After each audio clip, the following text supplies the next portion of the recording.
ممکن ہو سکا میں نے دفاع امیر معاویہ کے اوپر کلپ اپلوڈ کیے ہیں اور میں نے اس کی وضاحت بھی کی ہے اور عقائد اہل سنت جو پیش بھی کیے ہیں، لیکن یہاں پر ایک بات بڑی وضاحت کے ساتھ کرتا چلوں۔ حضرت امیر معاویہ رضی اللہ عنہ کو ہم کس حد تک ڈیفینڈ کرتی ہیں اور ان کے متعلق جو ائمہ اہل سنت لکھا ہے کہ ان کی خطاؤں کے اوپر جو ہے نا وہ کف لسان کر لیتے ہیں اور ان کے فضائل حضور کی برگاہ میں بیٹھنے اور دیگر صحابہ کرام اور ائمہ محدثین کے نقل کرنے کی وجہ سے ہم ان کے بیان کرتے ہیں۔ ہرگز ہم یہ نہیں کہتے کہ حضرت امیر معاویہ رضی اللہ تعالیٰ عنہ کہ جو اقدام تھے وہ سارے صحیح تھے، کہیں یہ اہل سنت کے ہاں کوئی ہمارا موقف نہیں۔ جو آپ دیکھتے ہوں گے میرے تقریباً 50 کے قریب دفاع امیر معاویہ کے اوپر کلپ اپلوڈ ہیں، لیکن میں نے کہیں بھی جتنی اہل سنت کا عقیدہ ہے اس تک میں نے بیان کیا ہے۔ لیکن مجھے افسوس ہوتا ہے کہ آج ناسبیت اس حد تک پہنچ چکی کہ آج کہتی ہیں کہ کربلا میں 2 شہزادوں کی جنگ تھی۔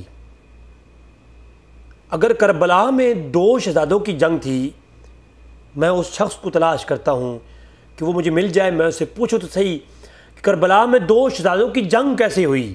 2 شہزادے، اگر یزید بھی شہزادہ تھا اور حسین بھی شہزادہ تھا تو پھر شہزادہ یزید کو بھی لوگ شہزادہ کہتے ہیں۔ یار کس نظریے سے کیسے کہتے ہیں یہ یزید کو شہزادہ؟ جنگ تھی، کیسی جنگ تھی یہ؟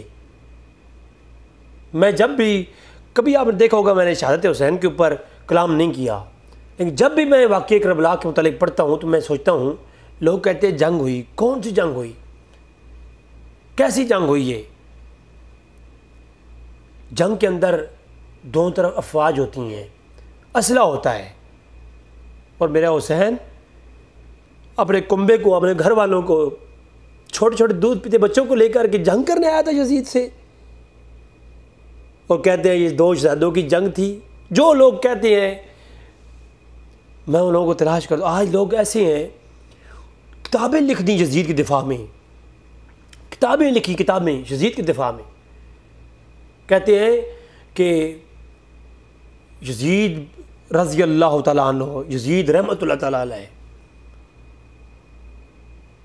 کوئی لال مسجد کا امام ہے تو وہ کتاب لکھ رہا ہے، کوئی جناب کوئی کون کدھر سے کتاب چھپ رہی ہے، کدھر سے کتاب چھپ رہی ہے، یہ کوئی لکھ رہا ہے جناب کہ یہ افسانہ تھا، کربلا کا ایک افسانہ ہے، نعوذ باللہ من ذالک، حقیقت کو افسانہ کہہ رہی ہیں۔ میں کہتا ہوں اہل سنت کے اوپر جتنی گرد و غبار رافضیت کی چڑھ رہی ہے نا، اتنی ہی گرد و غبار ناسبیت کی بھی چڑھ رہی ہے۔ خدا را عقیدہ اہل سنت کو سمجھو، مسلک کے اعتدال اہل سنت کے مسلک کو سمجھو۔ یزید شہزادہ نہیں تھا، ایک ملعون اور شرابی قسم کا شخص تھا، اور آل بیت اطہار کے اوپر چھوٹے چھوٹے بچے شہید کروائے اس نے۔ اتنا ظالم کائنات میں کوئی نہیں گزرا، بڑے بڑے ظالم لوگ گزرے ہیں، بڑے بڑے حاکم اور ظالم لوگ جابر یزید کے بعد بھی گزرے، یزید سے پہلے بھی گزرے۔ ایک فرعون تھا، فرعون بچوں کو قتل کرواتا تھا، اس کے سامنے بھی ایک بچہ لایا گیا نا، تو اس نے قرآن ہے، تو جب اسے کہا گیا کہ یار تو بچوں کو ذبح کرواتا ہے تو اس کو رکھ لے، ممکن ہے کہ اس بچے کے اندر کوئی بھلائی نفع ہو، تو وہ فرعون تھا، اس نے ترس کھا لیا اس بچے کے اوپر، وہ فرعون تھا، وہ ترس کھا گیا اس بچے کے اوپر، اور ادھر یہ یزیدی تھے کہ جو بچوں کے اوپر بھی ترس نہیں کھایا، اور یہ کہتے ہیں 2 شہزادوں کی جنگ تھی۔ مجھے سمجھ نہیں آتی یہ 2 شہزادے، وہ کیسے شہزادہ کہتی ہیں ان کو؟ میں کل یہ پوسٹ پڑھی میں نے ایک کہ رد رافضیت پہ اوپر لکھا ہوا تھا رد رافضیت، یہ کیا رد رافضیت ہو رہی ہے؟ یزید کا دفاع ہو رہا ہے۔ ادھر یہ مناجی ہیں، ادھر یہ جناب خود کو سید کہنے والے کچھ سنیوں میں ایسے گروہ ہیں، اوپر لکھا ہوا رد ناسبیت اور صحابہ کرام کے خلاف بات لکھی ہوئی ہے۔ کوئی صحابہ کرام خلاف بات کر کے اہل بیت کی شان میں غلو کرتی ہیں، وہ کہتے ہیں جی ہم کیا ہیں، ہم سنی ہیں۔ تو کچھ ایسی ہیں جو اہل بیت اور کے دشمنوں کا دفاع کرتے ہیں اور کہتے ہیں جی وہ ہم اہل بیت سے محبت کرتے ہیں۔ دونوں گروہ، کوئی اہل بیت کی محبت کا نام لے کر کے صحابہ کرام پہ تبرہ کر رہا ہے، کوئی صحابہ کرام کا نام لے کر کے اہل بیت کی شان میں یہ ظلم کر رہا ہے کہ آپ دیکھو کہ یزید کے دفاع میں کتابیں منقبتیں لکھی گئیں۔ سپہ سالار جس کو جنت کی بشارت ملی وہ یزید۔ احمد ابن اسیم الکوفی نے لکھا کہ حضرت زبیر کو، عبداللہ ابن زبیر کو آ کر کے انہوں نے کہا، لوگوں نے کہا کہ یزید کا پیغام ہے، یہ بتا دیں آگے، جو بھی کوئی حسین کا سر کاٹ کر کے میرے پاس لائے گا تو میں اسے شرفیوں سے تول دوں گا۔ یہ شہزادہ تھا، یہ وہ یزید ہے جس کے لیے رحمہ اللہ کہتے ہو۔ حسین کے لیے اس نے کہا کہ جاؤ حسین کا سر کاٹ کے لے کے آؤ، چاہے تمہیں جو کرنا پڑے۔ اہل بیت کی امہات المومنین ہیں ساتھ، اہل بیت کی عورتیں ہیں ساتھ، جن کو پلکوں میں بٹھانا چاہیے تھا۔ وہ کوفی وہاں کے لوگ، انہوں نے جو ہے یزید کی شفیوں کے لیے، دولت کے لیے امام حسین کا سر کاٹنے کے بھی چلے آئے۔ سنیو کتابوں میں معتبر روایتیں ہیں یہ۔ یزید نے حکم دیا جا کے کہ جو مجھے حسین کا سر لا کے دے گا میں اس کے بدلے میں اسے انعام اکرام نوازوں گا۔ الکامل فی تاریخ ابن اسیر کی کتاب ہے، اس نے کہا کہ حسین کے بارے میں صاف طور پر انہوں نے کہا کہ یزید نے حکم دیا کہ جاؤ حسین کا سر میرے پاس کاٹ کر لے کے آؤ۔ الکامل فی تاریخ کے اندر ابن اسیر نے اس کو لکھا۔ اول فی تاریخ کے نام ہے، کرمانی رحمہ اللہ نے اس کو بیان کیا کہ جناب حضرت ابن زیاد کو یہ کہا گیا کہ ابن زیاد میرے پاس دو آپشن ہیں۔ یزید نے کہا یا میں تیرا سر کاٹ دوں گا، یا اپنا سر کاٹ کے لے آ، یا پھر حسین کا سر کاٹ کے لے آ۔ اور ابن زیاد کہتا ہے کہ پھر میرے پاس آپشن دو تھے، میں نے کہا زیاد تو ہی بدبخت ہے کہ تو اپنا سر کاٹ کے خود ہی لے گا، چلا پیش کر دیتا کہ میرا سر کاٹ لو، لیکن بدبخت۔ آج ہی میں نے دیکھا ادھر بھی کئی لوگ ایسے ابن زیاد کا بھی دفاع کرتے ہیں، پوسٹیں لکھتے ہیں، پوسٹیں بنی ہوئی ہیں۔ اخبار الدول فاثار اول فی تاریخ علامہ ابن یوسف الکرمانی، آپ نے لکھا کہ عراق کی طرف خط لکھا ابن زیاد کو کہ یا اپنا سر کاٹ دے دو یا پھر حسین کا سر کاٹ کے لے آؤ۔ پھر ابن زیاد نے خود خط لکھا امام حسین کو کہ مجھے حکم ہوا ہے، کتاب الفتوح کے اندر موجود ہے۔ علامہ عصیم نے لکھا اس کو بھی کہ ابن زیاد کو جب یزید نے یہ کہا تو یزید نے امام حسین کو خط لکھا کہ اے امام علی مقام، آپ کربلا میں ٹھہرے ہوئی ہیں، ہمیں خبر ملی ہے اور مجھے حکم دیا گیا ہے دو سروں میں سے ایک سر چننے کا، یا آپ کا یا میرا اپنا، لہٰذا میں نے آپ کا سر چنا ہے۔ پھر آپ مجھے بتائیں، کہتے ہیں یزید نے کہا ہی نہیں تھا، یزید کو کم سے ایسا کچھ نہیں ہوا، کہتے ہیں یزید بے گناہ ہے۔ یار وہ کون لوگ تھے؟ جب کربلا میں ایک قافلہ رکا ہوا ہے،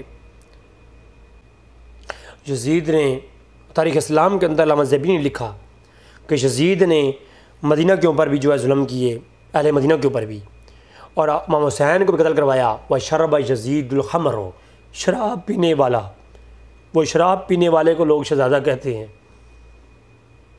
اہل بیت کے چھوٹے بچوں کو، دودھ پیتے بچوں کو کاٹنے والے کو لوگ شہزادہ کہہ رہے ہیں۔ پتہ نہیں وہ کون سے لوگ ہیں، کیسے لوگ ہیں، ان کا مشن کیا ہے۔ اور یزید کے حکم سے ہی سارا کچھ ہوا ہے۔ اس میں کوئی دوسری رائے نہیں ہے کہ یزید کے حکم کے بغیر یہ کام ہوا، یزید کے حکم سے ہی سارا کچھ ہوا۔ تاریخ خلفاء کے اندر علامہ سیوطی نے بھی اس کو نقل کیا ہے کہ یزید کے حکم سے ہی، اور جب سر کاٹ کر کے امام علی مقام کا سر کاٹ کر کے نا یزید کے پاس لایا گیا، تو یزید نے ایک ڈنڈا، ایک چھڑی لی اور امام علی مقام کے سر کو، اور جو سر کو مس کر کے تو اس نے شعر پڑھے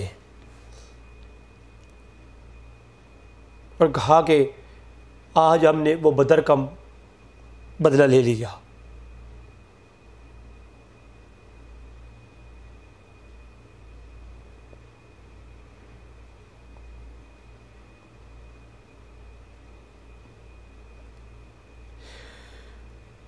تو یزید نے چھڑی کے ساتھ امام حسین کے سر کو ہلاتے ہوئے کہا کہ آج ہم نے وہ بدر کا بدلہ لے لیا۔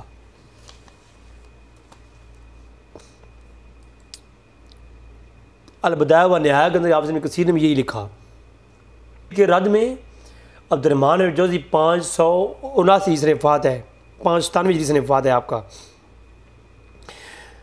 ایک پوری کتاب لکھی ہے یزید کی شخصیت کے اوپر، میری ویب سائٹ کے اوپر جا کے آپ ڈاؤن لوڈ کر سکتے ہیں۔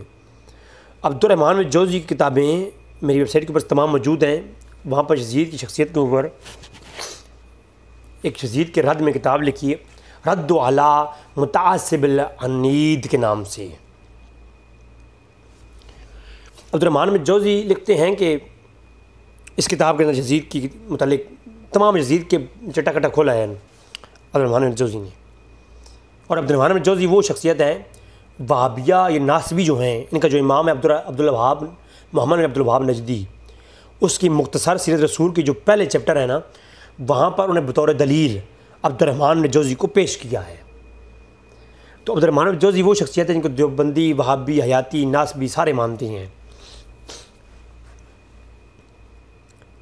عبد الرحمن الجوزی نے اس کے اندر لکھا کہ جب عبداللہ ابن عمر اور عبداللہ ابن زبیر سے سختی کے ساتھ بیعت کا مطالبہ کرو کہ یزید حکومت پر جب آیا تو اس نے مدینہ کی طرف گورنر ولید کو خط لکھا کہ حسین، عبداللہ ابن عمر اور عبداللہ ابن زبیر سے سختی کے ساتھ بیعت کا مطالبہ کرو، جب تک بیعت نہ کر لیں تب تک کوئی رخصت اور چھوٹ نہیں۔ ولید نے یہ حکم نامے پہنچتے ہی مروان کو بلاوا بھیجا اور اس سے اس بارے میں مشورہ کیا۔ مروان نے کہا میرا خیال تو یہ ہے کہ تم ابھی فوراً ان لوگوں کو بلاؤ اور ان سے بیعت کا مطالبہ کرو۔ تو یہ یزید کے متعلق یہاں پر لکھا ہوا ہے کہ یزید نے سختی کے ساتھ امام حسین سے بیعت کروانے کا کہا۔ اور پھر آگے ہی لکھتے ہیں ابن جوزی، جب یہ سر یزید کے دربار میں پہنچا، اب وہی بات جو میں نے پچھلے پیش کی، تو وہ جب سر کھاٹ کر کے ظالموں نے یزید کی بارگاہ میں پیش کیا تو شام کے بڑے بڑے معزز اور معتبر لوگوں کو بلا لیا اور انہیں پاس بٹھا کر کے سر کے حسین کو ایک چھڑی کے ساتھ ہلاتے ہوئے کہا کہ ہم اپنے مقابلے میں آنے والے ایسے ہی کھوپڑیوں کو اکھاڑ دیتے ہیں۔ کون سے مقابلے میں آئے تھے امام حسین ان کے، جن کے پاس پانی تک پینے کے لیے نہیں چھوڑا گیا، ان کے ساتھ مقابلہ کیسا تھا؟ المعجم الکبیر کے اندر، المعجم الزوائد کے اندر یہ سند صحیح کے ساتھ روایتیں ہیں یہ یزید کے متعلق۔ لوگ کہتے ہیں یزید امیر المومنین تھا۔ اور پھر اسی کتاب کے اندر سب لفظوں میں ابن جوزی نے لکھا کہ جب سر سامنے رکھا تو یہ شعر پڑھے یزید نے کہ کاش میرے بدر والے آباء و اجداد جن کو نیزوں کی وجہ سے جو ہے شہید دفن کیا گیا، کاش میرے بدر کے آباء و اجداد، یزید نے آواز دی اپنے بزرگوں کو جو بدر میں مارے گئے تھے، کہا کہ آج مجھے خوشی ہے اس موقع پر، امام حسین کا سر کٹا ہوا سامنے پڑا ہوا ہے اور یزید کہہ رہا ہے کہ آج مجھے خوشی ہے اس موقع پر کہ جو بدر کے اندر ہمارے آباء و اجداد کے ساتھ ظلم ہوا تھا،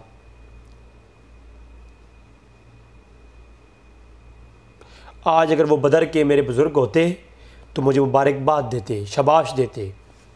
یہ زیادہ نہیں تھا، یہ وہ ظالم شخص تھا، ایک شرابی تھا اور ایک لچا اور لفنگا قسم کا شخص تھا۔ اللہ تبارک تعالیٰ کی، فرشتوں کی، اللہ کے رسول کی، تمام اہل بیت کی لعنت ہو یزید پر۔ جو لوگ یزید کا دفاع کرتے ہیں ہرگز وہ ان کا اسلام سے کوئی تعلق ہو نہیں ہے۔ اللہ تبارک تعالیٰ سے دعا کہ رب تعالیٰ ہمیں سمجھنے کی توفیق عطا فرمائے۔ وما علینا الا البلاغ المبین۔